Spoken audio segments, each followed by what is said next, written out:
ধন্যবাদ। গরম লাগছে সেই জন্য আমাদের দেশে যে নিয়মে ভিতরে নামাজ পড়ে 3 রাকাত তাহার সহ। দেখুন, আমি ব্যক্তিগতভাবে এই মাসালাটা নিয়ে অনেক খুঁজেছি, চেষ্টা করি। শুধু তাই না, বাংলাদেশের পটিয়া, হাটাজারি, কওমি মাদ্রাসার বড় বড় আমার পরিচিত, আমার বন্ধু বান্ধব যারা, তাদের অনেককে বলেছি, আল্লাহর ওয়াস্তে বাংলাদেশে যেভাবে 3 রাকাত বিতির পড়ি, এর পক্ষে একটা দলিল দেখাও। এই শেখরেও বলেছি, আমি ছাত্র, খুঁজেছি, কিন্তু আল্লাহর কসম আমি কোনো দলিল পাই নাই। কেউ আমাকে আজ পর্যন্ত একটা দলিল দেখাতে। তাই বন্ধু, চলে আসছে বাংলাদেশে এমন অনেক জিনিস চলে আসছে। একটা উদাহরণ দিয়ে শুনেন, একটা উদাহরণ থেকে অনেক কিছু শেখ। শুনেন, 1-2 প্রশ্নের উত্তর থেকে অনেক প্রশ্নের উত্তর হয়ে যায়, এটা তো শিখেছি। বিভিন্ন বিষয় সব চলে আসে। শুনেন, একটা উত্তর দিয়ে বাংলাদেশে অনেক কিছু চালু আছে, অনেক কিছু অনেক দিন থেকে করে আসছি, ছাড়তে পারি না। একটা উদাহরণ দেই, এই তো রমজান মাস মাত্র গেল, ঠিক আছে না? বাংলাদেশে অনেক বড় বড় আলেম, অনেক বড় মাদ্রাসা, কয় রোজার নিয়ত হলো নাওয়াইতু আন আসুমা। তা আমি এক অনুষ্ঠানে বলেছিলাম, আসলে তো গাধা।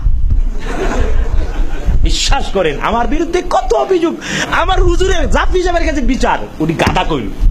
আমি বললাম, বাজান, আমি আরবির গাধা উচ্চারণ করতে তো বাংলার গয়াকার হয়ে গেছে আর কি। কিন্তু বাস্তবতাটা দেখুন, কয় সেহরি খায়া, সুহুর খেয়ে, শেষ রাতে খাবার খেয়ে ফজরের সময় নিয়ত করো নাওয়াইতু আন, আমি এই মর্মে নিয়ত করিতেছি যে আসুমা গাদা, আমি আগামীকাল রোজা রাখবো। তো দেখেন, এটা প্রচলিত আছে না নাই? ব্যাপকভাবে বড় বড় হুজুররা পর্যন্ত করে। আমি বড় হুজুরদের এক অনুষ্ঠানে কইলাম, দেখেন, আমরা যারা ঘড়ি ব্যবহার করি, ঘড়ি গ্রিনিচ মান সময় অনুযায়ী ঘড়ি, রাত 12টার পরে যদি আগামীকাল বলে, রাত 12টার পরে আগামীকাল যদি বলে, তাহলে বুঝতে হয় পরের দিন রাত 12টার পরে, ঠিক না বেঠিক? এটা হলো গ্রিনিচ মান সময়ে ইংলিশ যারা চর্চা করে এদের। আমরা যারা আরবি, শরিয়াত আরবির চাঁদের হিসাবে, ঠিক না বেঠিক?